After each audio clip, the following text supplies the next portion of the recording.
Eccoci qua dopo la storia di Tales of Iron 1. Andiamo a giocarci il secondo capitolo di questa bella storia e sarà un capitolo molto molto emozionante. Ci saranno delle chicche di novità, non vi spoilerò nulla, ma non so manco io, ho soltanto letto qualcosina. Vi lascio al primo episodio di questo secondo appuntamento, di questo secondo capitolo. Vi lascio direttamente all'introduzione della storia e andiamo avanti con questo e iniziamo questa storia che potrebbe continuare, come potrebbe essere una nuova. Andiamo a scoprirlo insieme. Vi ricordo di mettere mi piace, commentate e iscrivetevi al mio canale, che è importantissimo. In the north, they thought they knew all there was to know of war. Until the War of the Rift. While the Southern King hid, warm in his keep, the Darkwings cut their bloody trail from frozen north to winter's edge. Alone, the Warden and his small garrison turned their whiskers to the icy wind.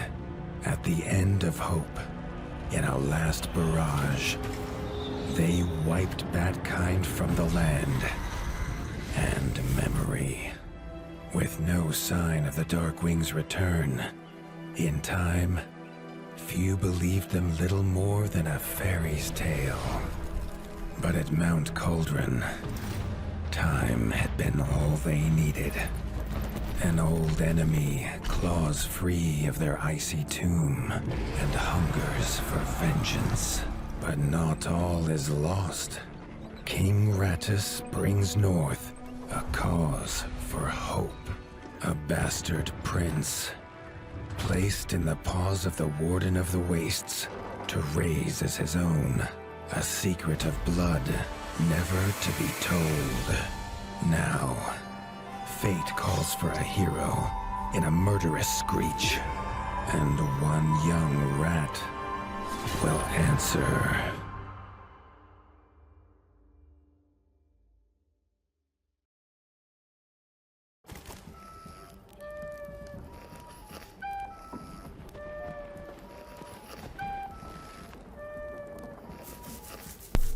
Quindi si è risvegliato un nuovo cattivo, si è risvegliato dalla tomba di ghiaccio e dobbiamo di nuovo salvare il nostro mondo, ma soprattutto, avete visto, fin da bambino c'era la tartaruga, quello che ci ha portato The stomp sulla of his barca. father's boots on the stair was how every morning began for Arlo.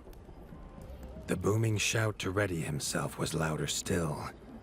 But such was Lord Eivor's zeal at a new day. Dawn was breaking over winter's edge, and Arlo was yet to miss one.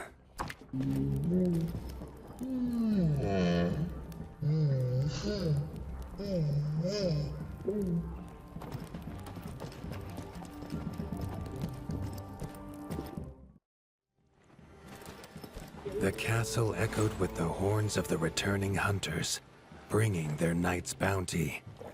Arlo's little heart quickened to hear it.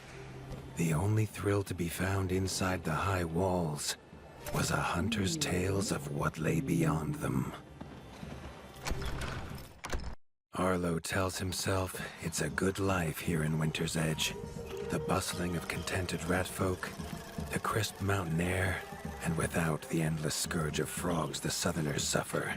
Why should he want for more?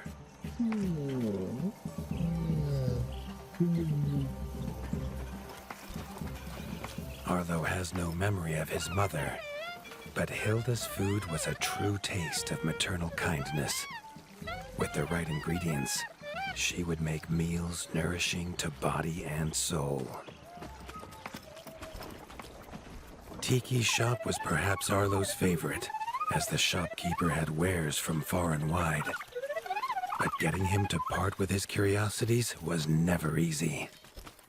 There was no time for tales of the hunt today. Lord Eivor was already dividing what was an excellent haul, happy to see his people provided for. Arlo longed only to join the hunt, to see the ratdom or even the lands beyond. His father called it a fool's wish. Arlo's destiny was unshakable, much like the keep that would become his by birthright.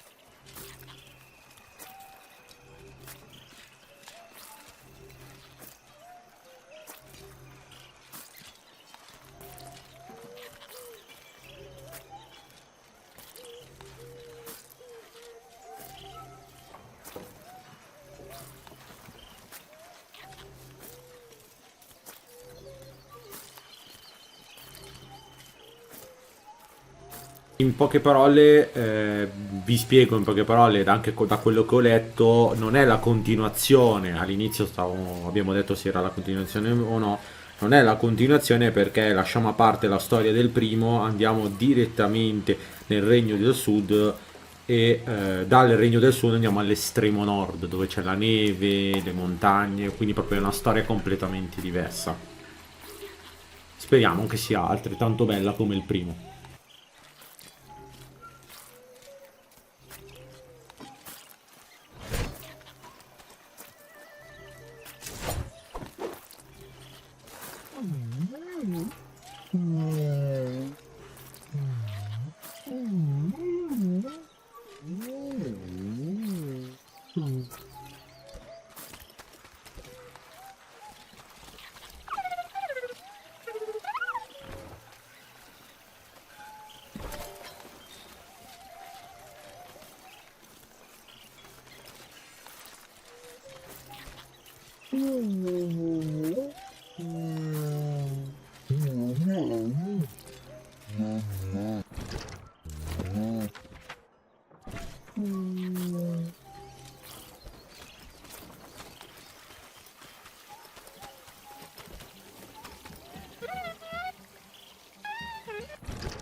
The hunters had brought unwelcome news. A family of the reviled creatures ratfolk called backstabbers had moved into the wastes. Eivor told his son to fetch his weapons.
His father had no explanation for suddenly taking Arlo on a hunt.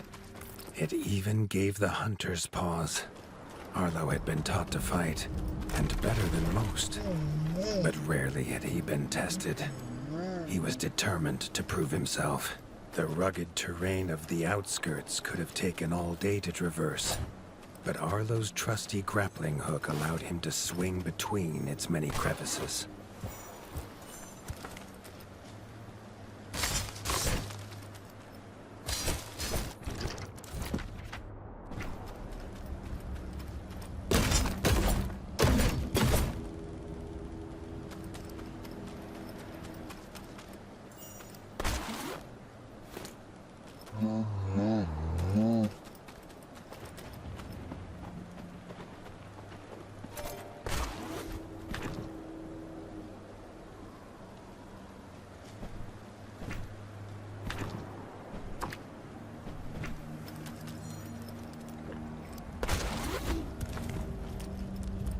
Arlo liked the feel of a sharp axe cutting through the vines.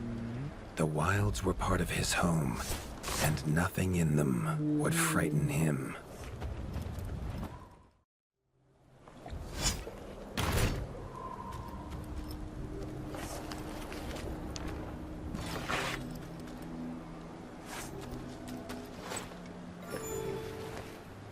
The famous frostberry bushes of the wastes were in full fruit already. Their juice made a healthy tonic, though Lord Eivor preferred them fermented.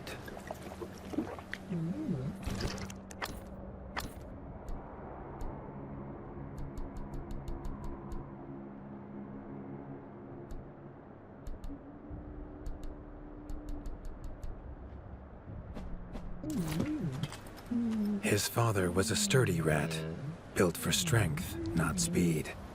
So Arlo found it curious that he challenged him to a race. The prospect of the hunt had filled Lord Eivor with a vigor that his son had not seen in years, or at least since breakfast.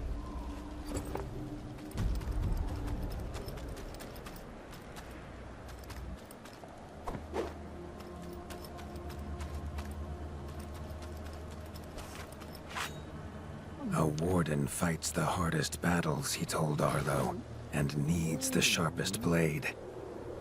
With that, Eivor gifted Arlo his own sharpening whetstone.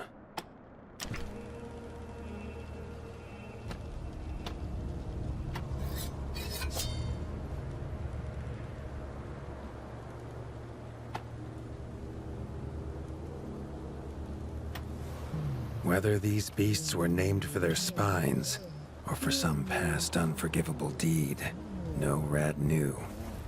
Either way, Arlo was about to find himself at the pointy ends of this brood. Even young backstabber Red attacks were brutal, but a well-timed dodge would see Arlo escape unscathed. This backstabber lived up to its name with its deadly white attack, but Arlo's shield could block the deadly spikes.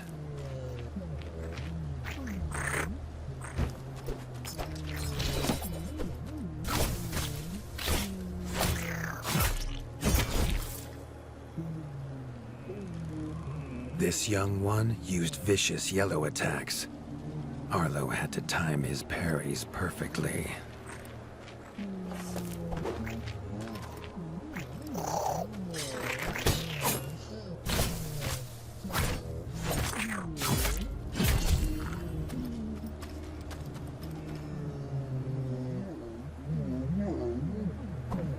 This mother had left her young to fight alone, but the same could not be said of Lord Eivor as he leapt to his son's side.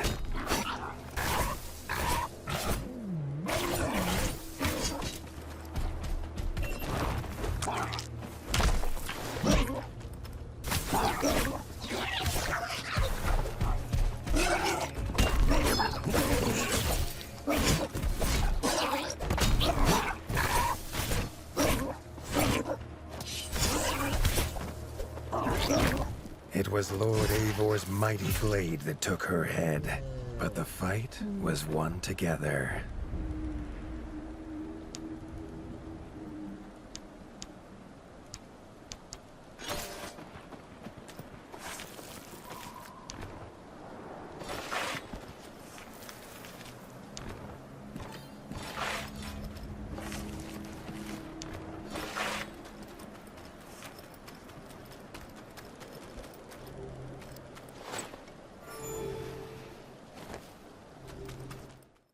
Arlo basked in his father's pride, almost as warm as at the fire inside Winter's Edge.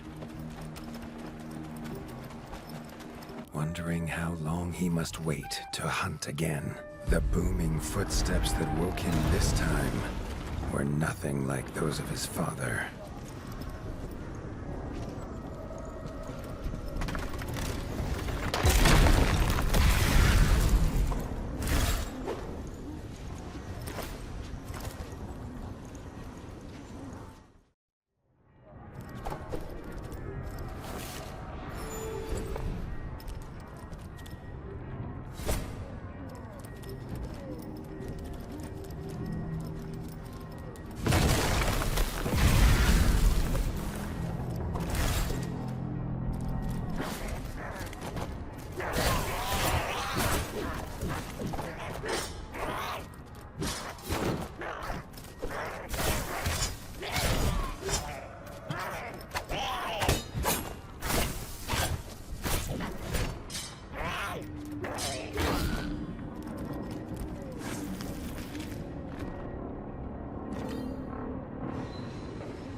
He had found his father.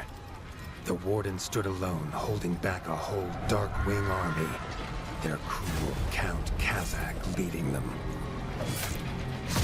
His father charged, but the Dark Wing Count was as fast as he was strong. The Winter's crown tumbled to Arlo's feet, now without a head to rest on. There was no time to grieve his father, as from above the Count revealed his greatest weapon, a sky scorcher. Not a fairy's tale, but an undead beast whose very breath could level kingdoms. And its eye was trained on Arlo. All that came next was a fog of bloodlust, snapping jaws, and the beating of leathery wings. But there could be no victory. Arlo awoke, groggy and warm to his father's shouts. Only he wasn't in bed. The warmth was from the fire that had engulfed Winter's Edge, and the shouts were his uncle's. The only other survivor of the Darkwing attack, Leaf was bruised and his hind paws barely steady. He'd seen villagers flee to the outskirts. Arlo knew it was up to him to make them safe.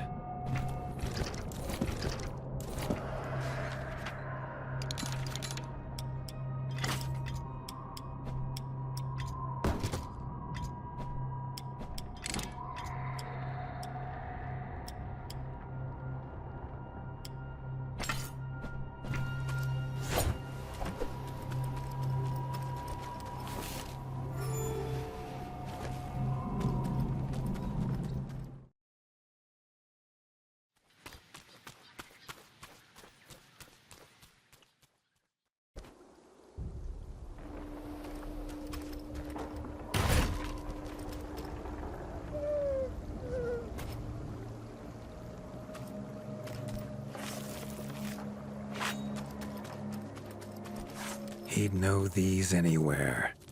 Krunk's smithy hammer and Hilda's chef's knife. Arlo wondered why they would leave them here.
With the attack at Winter's Edge, no hunters had come to check their traps. Arlo thought he might find a use for them.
His foe was beaten, but seeing what had been inflicted on Hilda and Krunk, Arlo's need for vengeance was only growing.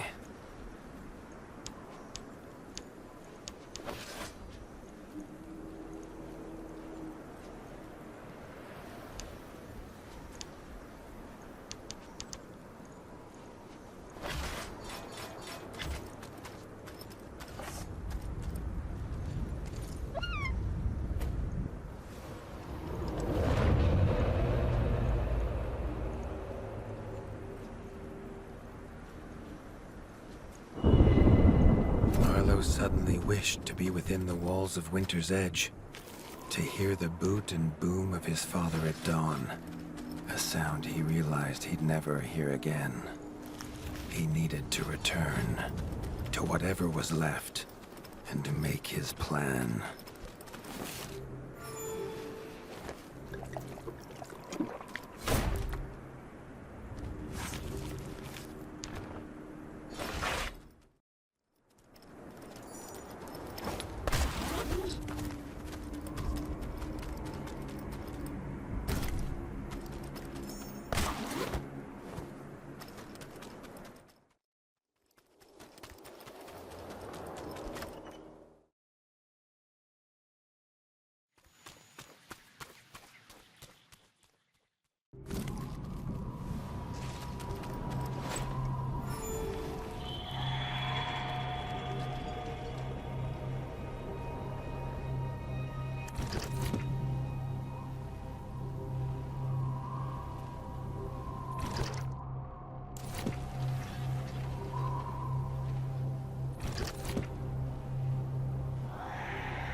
Spent from his journey, Arlo fell into his father's chair, the one thing still standing in the ashy ruin.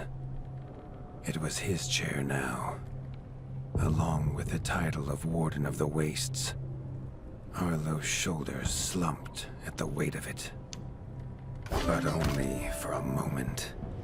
The Dark Wings had nearly scorched the ratdom to ash before, and now it was for him to stop them. He was going to rebuild Winter's Edge, a beacon of hope from which to drive back the shadow.